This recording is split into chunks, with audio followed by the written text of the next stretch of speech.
Have you ever had a moment when everything you thought you knew about your life and the people around you shattered in an instant? I thought my marriage was a partnership built on trust, love, and understanding. But that all changed when I discovered my husband's secret. A betrayal so deep, it left me questioning everything.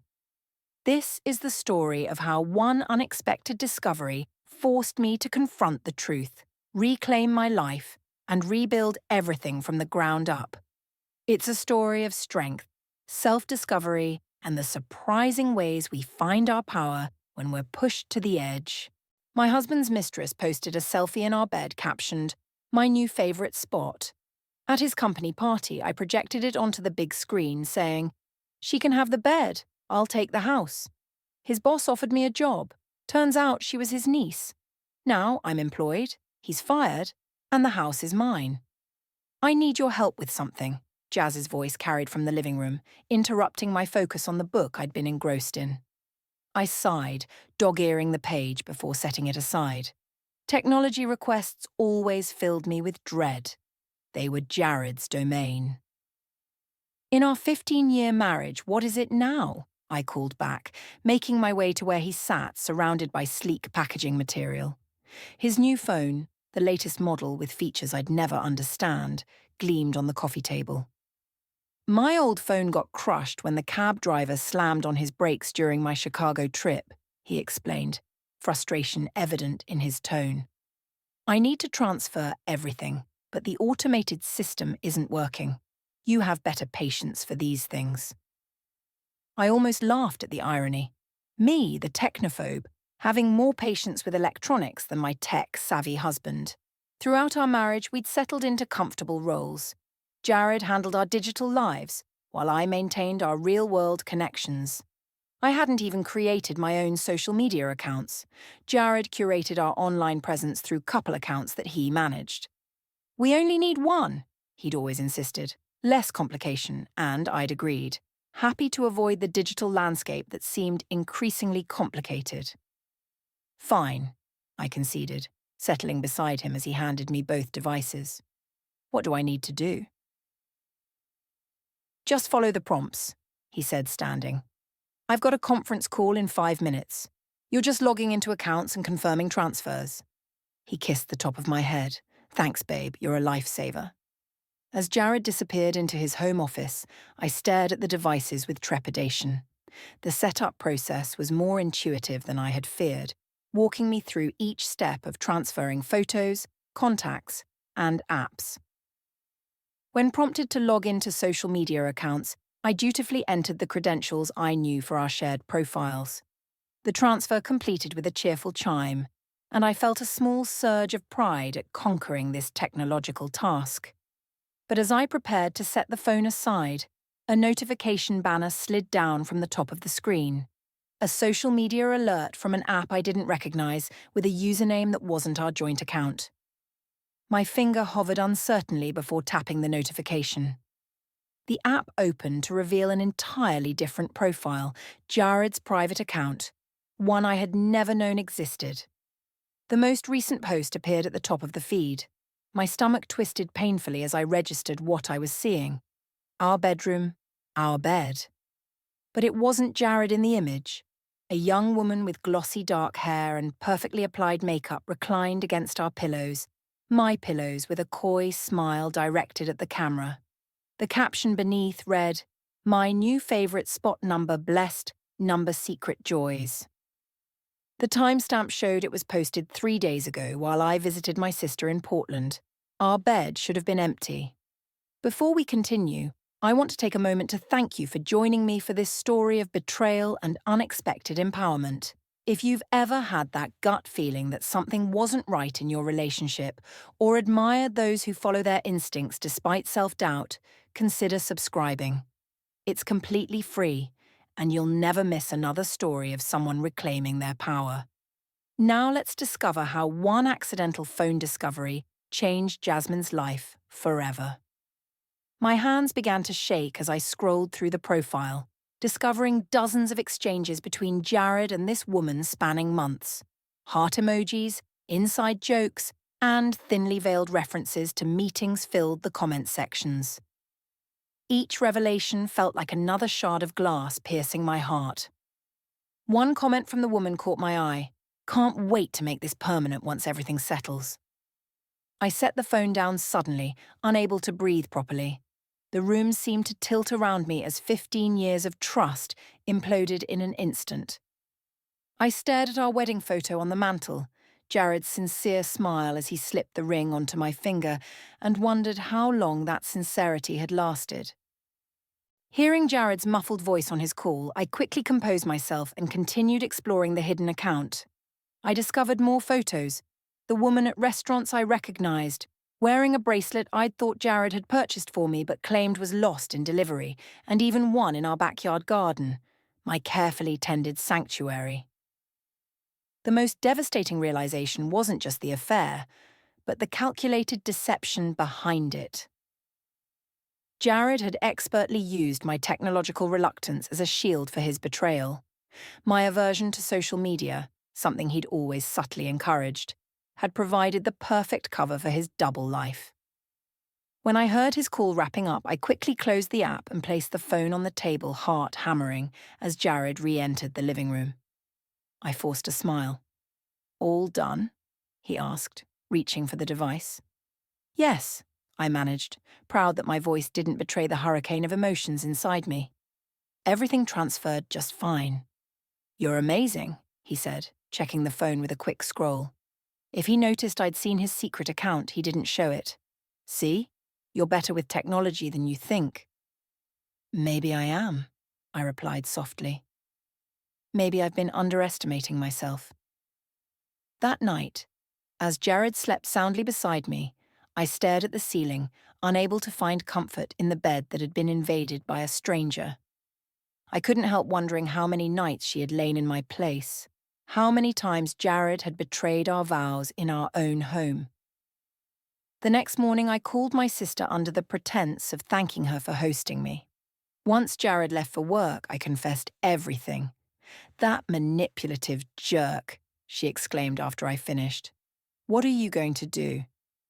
"I don't know yet," I admitted, "but I need to learn more before confronting him. Can you help me?" My sister, whose social media marketing career had always seemed so foreign to me, became my digital detective partner. Over video chat, she guided me through creating anonymous accounts to monitor Jared's activities without alerting him. She taught me how to navigate platforms I'd always avoided, showing me how to piece together the digital breadcrumbs of his deception. "Look for patterns," she advised. "Check tagged locations, mutual connections. People slip up online all the time." Within days, my technological abilities expanded exponentially, driven by determination rather than interest. I discovered the woman's name through mutual connections. I learned she worked at Jared's company in a junior position. I pieced together their meeting timeline through dated photos and event check-ins. Each discovery strengthened my resolve. The pain remained sharp and constant, but alongside it grew something unexpected: empowerment. The technological world I had avoided was becoming my ally in uncovering the truth. My self-imposed digital limitations had made me vulnerable. Now, that same technology was becoming my strength. "Knowledge is power," my sister reminded me during our daily strategy sessions. "And you're gaining both." As I compiled evidence and learned more about the digital landscape Jared had used against me, one thing became crystal clear. I wouldn't confront him immediately. I would wait, watch, and plan. My technological awakening had just begun, and with it, a new version of myself was emerging from the betrayal's ashes. "You need to be smarter than him," my sister advised during our daily video call. It had been 2 weeks since I discovered the truth, and I had managed to maintain a flawless facade at home. "Don't reveal anything until you have all the facts," my sister had advised. I nodded, balancing my laptop on the kitchen counter while preparing Jared's favourite pasta dish. The irony wasn't lost on me as I chopped vegetables, my movements controlled and precise. I had been going through his search history when he was in the shower. He'd been looking at vacation properties in the Bahamas, places I'd never heard him mention before. Screenshot everything, my sister had instructed. We need to check if these trips align with his supposed business trips. I had become a digital detective under her guidance. What began as simple monitoring had evolved into a deep dive into Jared's life. I learned how to check location data on photos, analyze timestamps, and archive everything in encrypted folders that Jared, with all his tech knowledge, would never think to check on my old laptop, a device he often mocked for being outdated. The pasta sauce simmered on the stove and I heard Jared's car pull into the driveway. "He's home," I whispered, quickly closing my laptop. "Same time tomorrow." "Always, Jazz. You're stronger than you think." I greeted Jared with a practiced smile and handed him a glass of wine, playing the role of the devoted wife while my mind catalogued his every word, looking for inconsistencies. He mentioned an upcoming company retreat, and I made a mental note to cross-check this with the information I'd gathered about his mystery woman's schedule. The next morning, after Jared left for work, I drove to a coffee shop in a nearby town where no one would recognize me. There, I met with Patricia Winters, a divorce attorney my sister had recommended. "Everything you can document will help," Patricia explained, reviewing the evidence I'd compiled. "Financial records, communication patterns, photographic evidence. It all builds your case." Her eyes narrowed as she studied a particular image. "This woman. Have you identified her?" "Her name is Veronica," I replied. "She works at Jared's company in a junior marketing position, based on her LinkedIn profile." Patricia nodded approvingly. "You've been thorough. That's good. We need to understand everything before we make a move." "I'm not just concerned about the divorce," I admitted. "It's about understanding the full extent of his betrayal." After the consultation, I felt both heavier and lighter.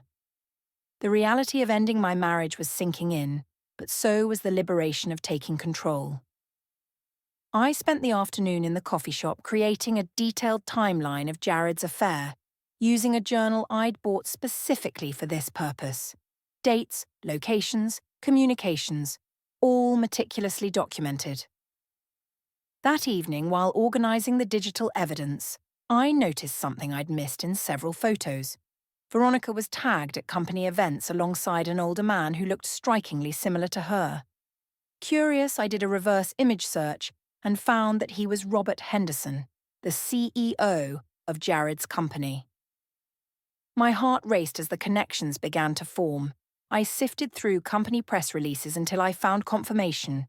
CEO Robert Henderson and his niece Veronica Shaw at the annual charity gala.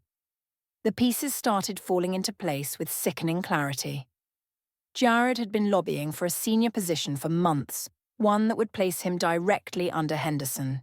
He'd complained about being overlooked despite his qualifications.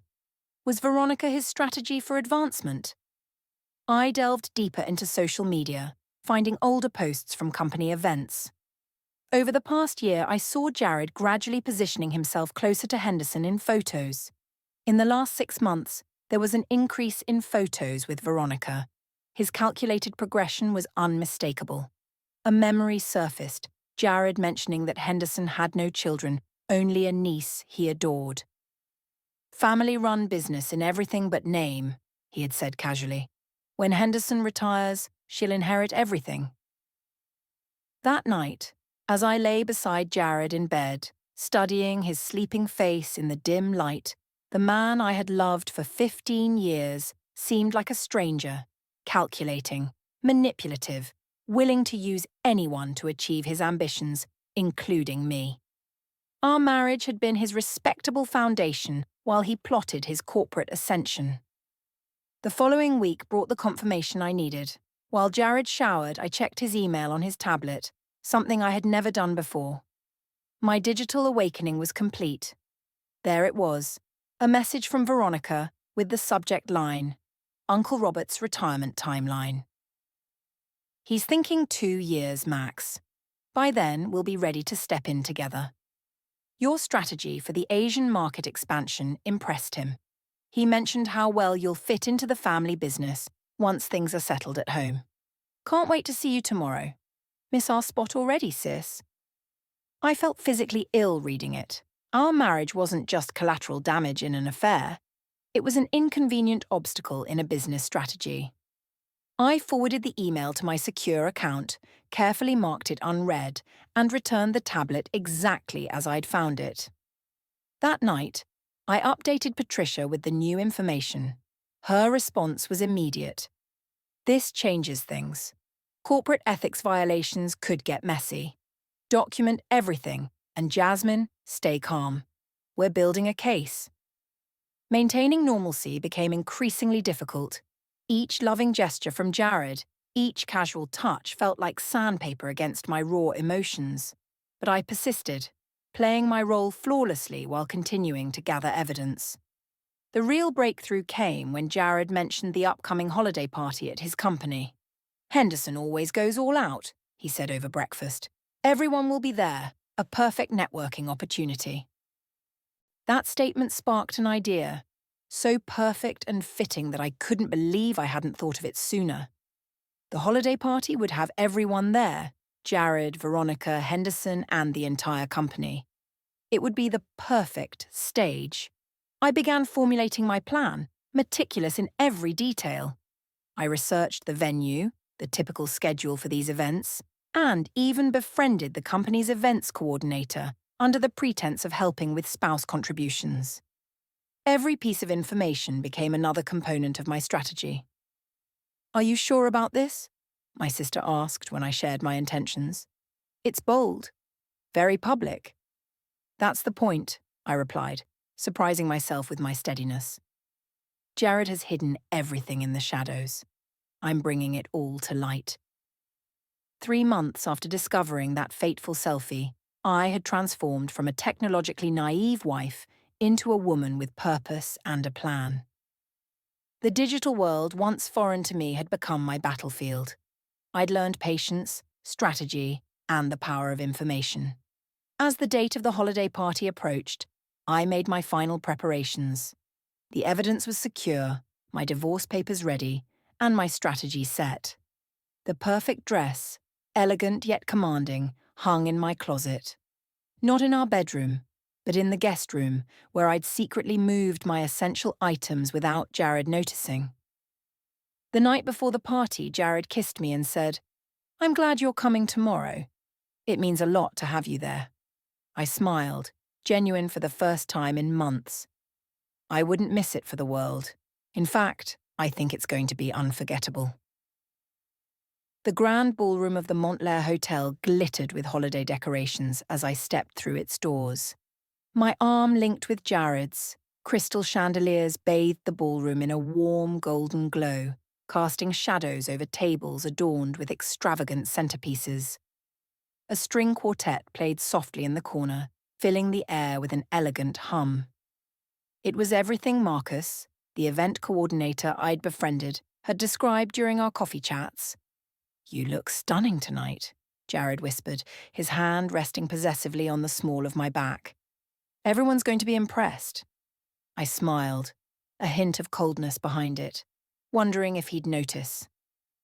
"That's the plan."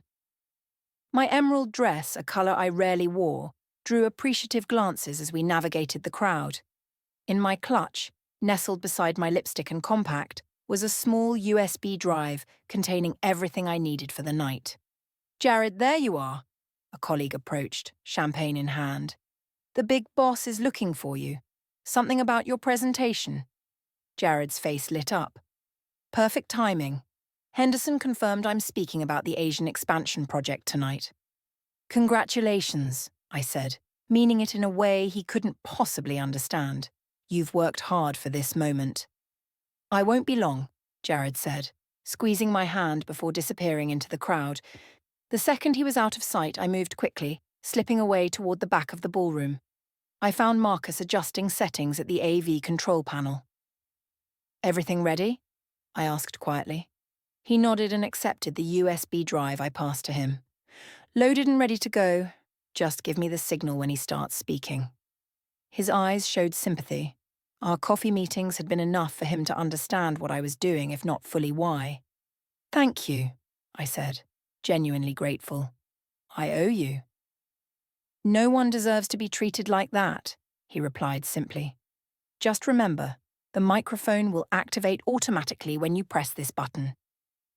He showed me a small remote. Keep it in your hand throughout the evening. I rejoined the party just as Robert Henderson, a distinguished man in his 60s with salt and pepper hair, took the stage. His commanding presence silenced the room. Welcome to our annual celebration, he began warmly. Another exceptional year for Henderson Global Solutions. I scanned the crowd, my eyes locking onto Veronica, stunning in a red dress that seemed intentionally chosen to complement Jared's navy suit. She stood near the stage, her gaze adoringly fixed on my husband. The sight should have hurt, but instead all I felt was resolve. Henderson's speech continued with the usual corporate platitudes, and I waited for the moment I had been planning for. And now, he continued, to discuss our exciting expansion into Asian markets, I'd like to invite our Director of Strategic Development, Jared Williams. Applause filled the room as Jared confidently took the stage. I positioned myself strategically, moving closer to ensure a clear path to the microphone stand placed at the edge of the stage for audience questions. Thank you, Robert, Jared began, his charismatic smile sweeping across the room. It's been an incredible journey developing this initiative. I watched him with an almost detached curiosity. He was charming, articulate, commanding, the man I had fallen in love with, the brilliant mind I'd supported through late nights and career struggles. But now I was seeing him clearly, perhaps for the first time. When he reached the midpoint of his presentation, displaying a slide about building meaningful relationships in new territories, I pressed the remote in my palm. Marcus had timed it perfectly. The screen behind Jared suddenly changed, revealing the selfie of Veronica in our bed, with her caption displayed. My new favourite spot. Blessed, secret JoJoys. A collective gasp rippled through the audience. Jared froze mid-sentence, turning to see what had caused the reaction. His face drained of colour as he recognised the image. That was my cue. I stepped forward, the spotlight catching me as I approached the microphone. The remote in my hand activated my mic, and my voice echoed through the ballroom. She can have the bed, I said, remarkably steady. I'll take the house. The silence that followed was complete. Hundreds of people stood frozen in shock. Jared's mouth opened and closed, but no words emerged. Out of the corner of my eye, I saw Veronica shrinking back, attempting to disappear into the crowd. Jared, his voice finally came, strained. This is a misunderstanding. It's not what it looks like. I finished for him, maintaining my composure. Not your mistress in our marital bed while I was visiting my sister. Not the woman you've been seeing for months while positioning yourself closer to her uncle's company. Another gasp swept through the room, followed by murmurs as connections were made. Henderson stepped forward, his expression unreadable as he stared at the image. That's my niece, he said, his authoritative voice cutting through the murmurs. His gaze shifted from the screen to Jared, then to Veronica, who had frozen in place, and finally to me. Jared attempted damage control, his professional demeanour cracking. Robert, I can explain. This isn't my office now. Henderson's tone left no room for argument as he gestured to a security guard who immediately moved toward us. Mrs. Williams, I believe you should join us as well. I nodded, feeling an odd calm as the security guard escorted us away from the stunned audience. Behind us, I heard Henderson instructing another executive to continue the evening's program. The walk to Henderson's office on the top floor felt surreal. Jared ahead with one security guard, me trailing with another, and Henderson and a visibly distressed Veronica bringing up the rear. No one spoke in the elevator or along the corridor leading to a corner office overlooking the city. Once inside, Henderson closed the door firmly and turned to face us. Sit, he commanded. Jared and I took seats on opposite sides of the room. Veronica remained standing, her makeup streaked with tears. Uncle Robert, she began. I didn't know. Henderson raised a hand, silencing her. "I trusted you, Jared," he said, his disappointment palpable. "I was grooming you for leadership, and this is how you conduct yourself, by manipulating my niece?" "It wasn't manipulation," Jared protested, desperation creeping into his voice. "Veronica and I have genuine feelings for each other. My marriage was already failing." I interrupted him, opening my clutch to pull out printed copies of emails I had discovered. Our 15th anniversary had been last month, and he surprised me with roses and a weekend getaway. Hardly the actions of a man in a failing marriage. I handed the emails to Henderson. "These might interest you, especially the ones discussing your retirement timeline and their plans for the company afterward." Henderson's face darkened as he scanned the pages. Veronica moved closer, peering over his shoulder, her expression crumpling with each line. "You told me they had an open marriage," she whispered, turning to Jared. "You said she knew about us, that she was fine with it because she had her own relationships." The hurt in my voice was genuine, despite my preparation. This new lie caught me off guard, and Henderson continued, holding up a particular email discussing using my niece to secure Jared's position in my company. A strategic relationship to ensure succession. "You calculated all of this." Jared stood, panic evident in every movement. "Robert, those emails are being taken out of context. I genuinely care for Veronica, and yes, I saw potential in our relationship professionally, but you lied to everyone in this room," Henderson finished for him. "To your wife, to my niece, and to me." The tension in the room grew thick, suffocating. Outside, the holiday party continued, oblivious to the drama unfolding behind closed doors. My carefully orchestrated moment of truth had succeeded beyond expectations, revealing layers of deception I hadn't even anticipated. Watching Jared's professional and personal worlds unravel at once, I didn't feel triumph, just a strange, sad clarity. This was the end of 15 years, but it was also the beginning of something new, something undefined but undeniably mine. Henderson set the emails down on his desk, the weight of his disappointment filling the room. His gaze shifted between Jared and Veronica before landing on me. "Mrs. Williams," he said, his tone softening slightly, "I owe you an apology. It seems my company has been the backdrop for significant pain in your life."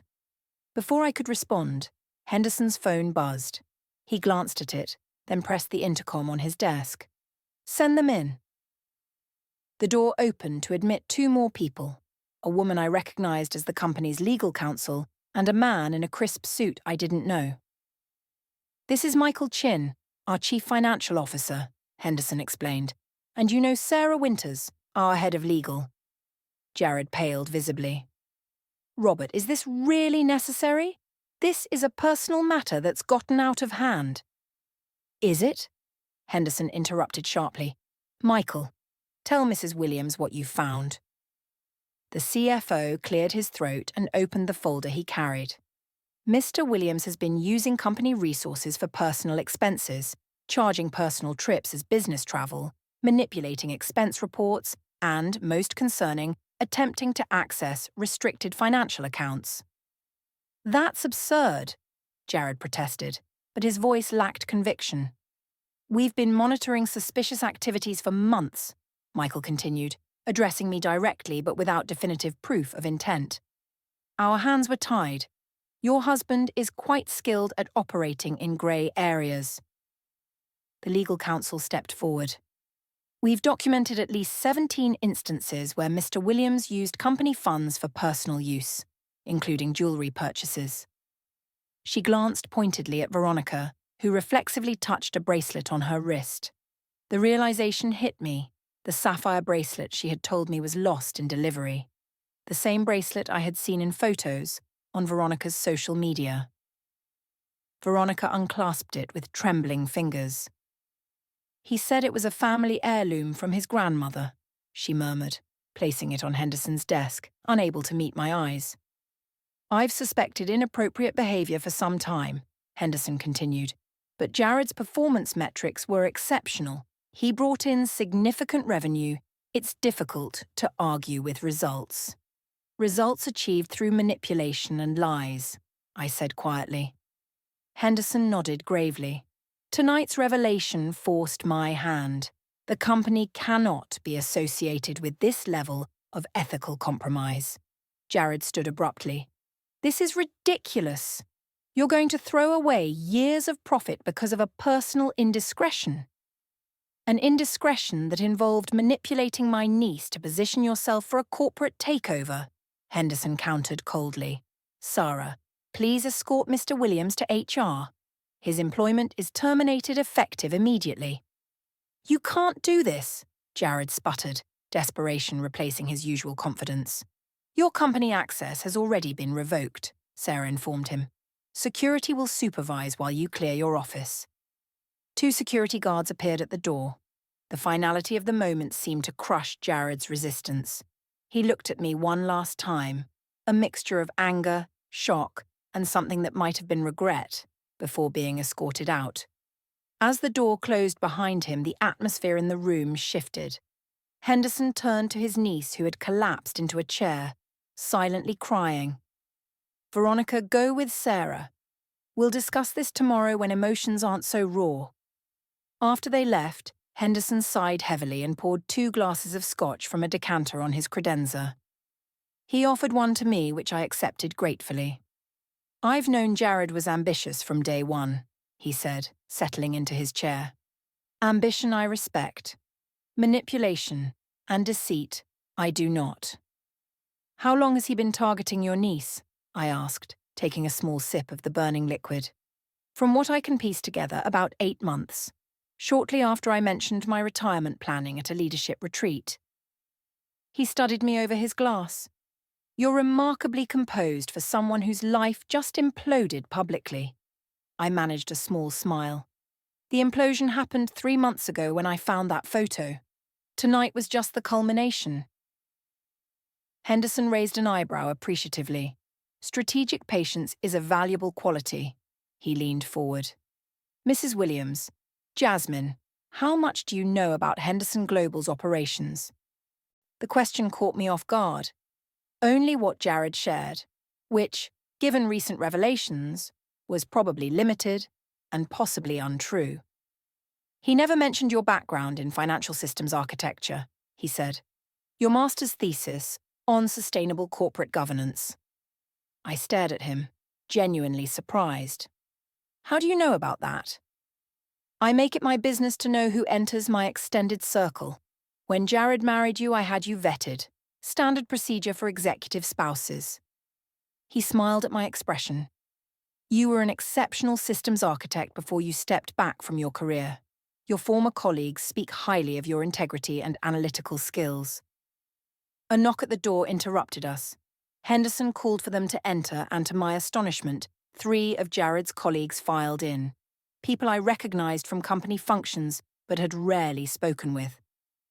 You asked to see us, sir, said a woman I recalled as Diana, head of product development.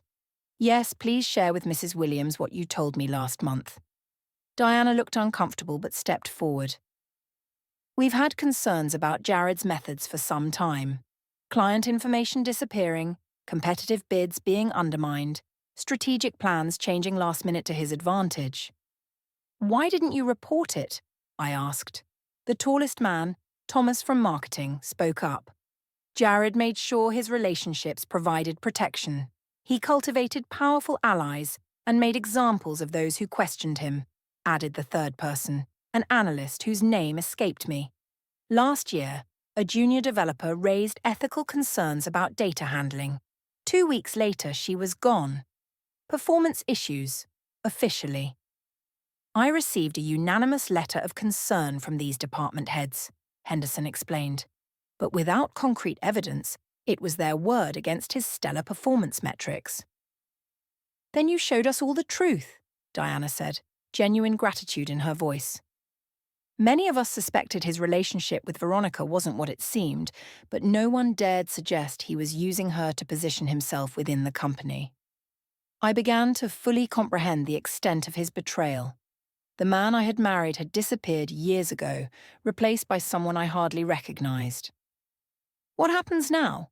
I asked when they finished. Henderson dismissed his employees before responding.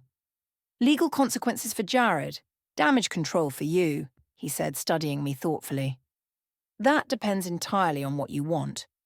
I want to rebuild my life, I said simply. And your career, he pressed. Someone with your skills and demonstrated ability to analyze complex situations would be an asset to any organization, including mine, he continued. I blinked, taken aback. Are you offering me a job? Consider it making amends for the role my company played in your personal turmoil, he said, handing me a business card. My private number. Think about it. As I stepped out of his office, the weight of the evening's revelations settled around me. In a single night, I had lost a husband, but potentially gained a future I'd never imagined. The irony wasn't lost on me. Jared's calculated betrayal had inadvertently opened doors he never intended. The holiday party continued below, but I had no desire to return to the celebration. As I waited for the elevator, my phone chimed with a text from my sister. How did it go? I smiled, suddenly exhausted but oddly peaceful. Better than expected, I typed back. I'll call you tomorrow. Everything has changed. The elevator doors closed, giving me a moment of solitude after the evening's chaos. I leaned against the wall, Henderson's business card still in my hand, and took a deep breath. For the first time in months, I felt the tightness in my chest begin to loosen. The truth was out. The pretending was over. When I stepped into the hotel lobby, a familiar figure waited near the revolving doors, Marcus from the AV team. You okay? He asked, genuine concern in his eyes. Words spreading fast upstairs. I will be, I replied, surprised to find I actually meant it. Thank you for your help tonight. He nodded, then handed me a small USB drive. All evidence from tonight. Figured you might need it for whatever comes next. 3 days later, whatever came next arrived in the form of Patricia Winters, sitting across from me at her law office, reviewing the extensive documentation from the holiday party. This is extraordinarily compelling, she said, organizing papers into precise stacks. Jared's attorney has requested a meeting. They're clearly concerned about how this will play out in court. What are they offering? I asked, surprised by my own detachment. Full ownership of the house, a significant financial settlement, and an expedited, uncontested divorce, she said, raising an eyebrow. They're desperate to settle quickly and quietly. I thought about our home, the garden I'd cultivated for years, the kitchen where I'd perfected recipes, the spaces that held memories beyond Jared's betrayal. I want the house, I decided. But I want the settlement reviewed by a financial forensic expert.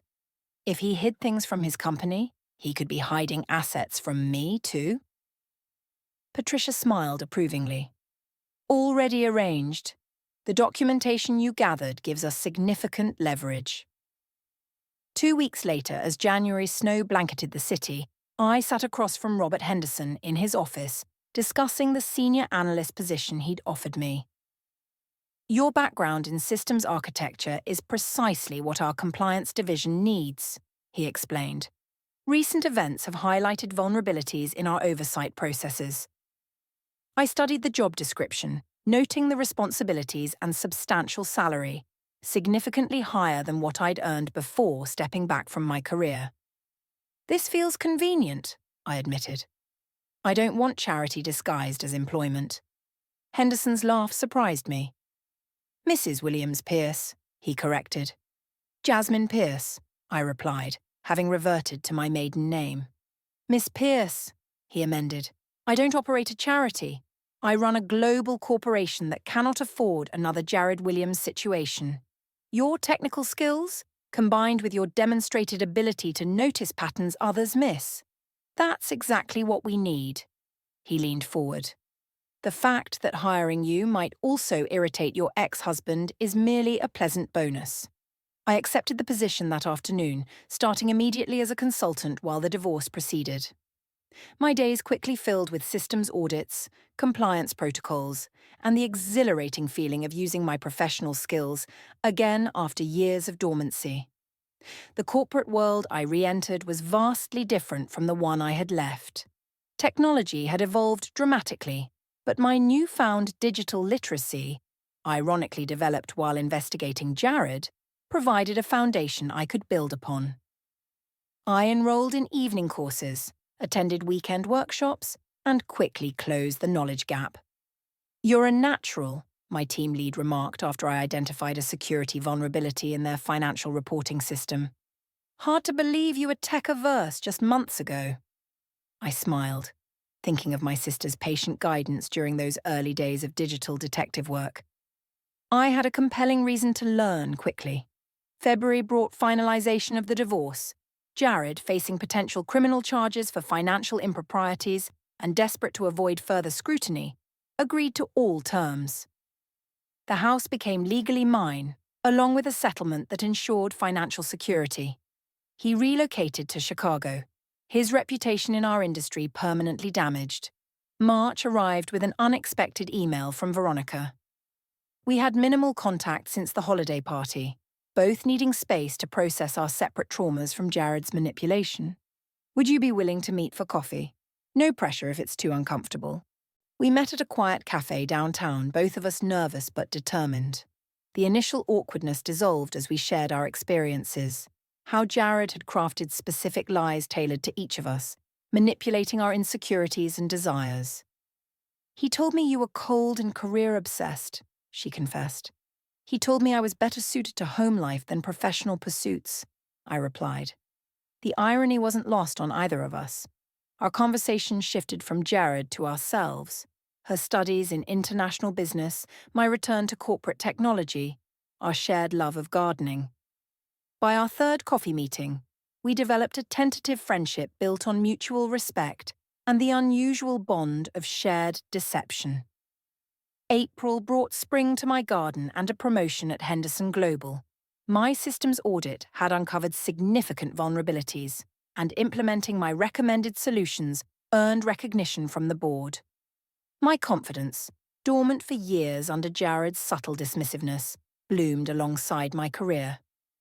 By May, I barely recognized my former self, the woman who had deferred to her husband on all matters technological, who had dimmed her professional light to complement his ambition. My home transformed alongside me. I repainted walls, replaced furniture, and redesigned the bedroom where Veronica's infamous selfie had been taken.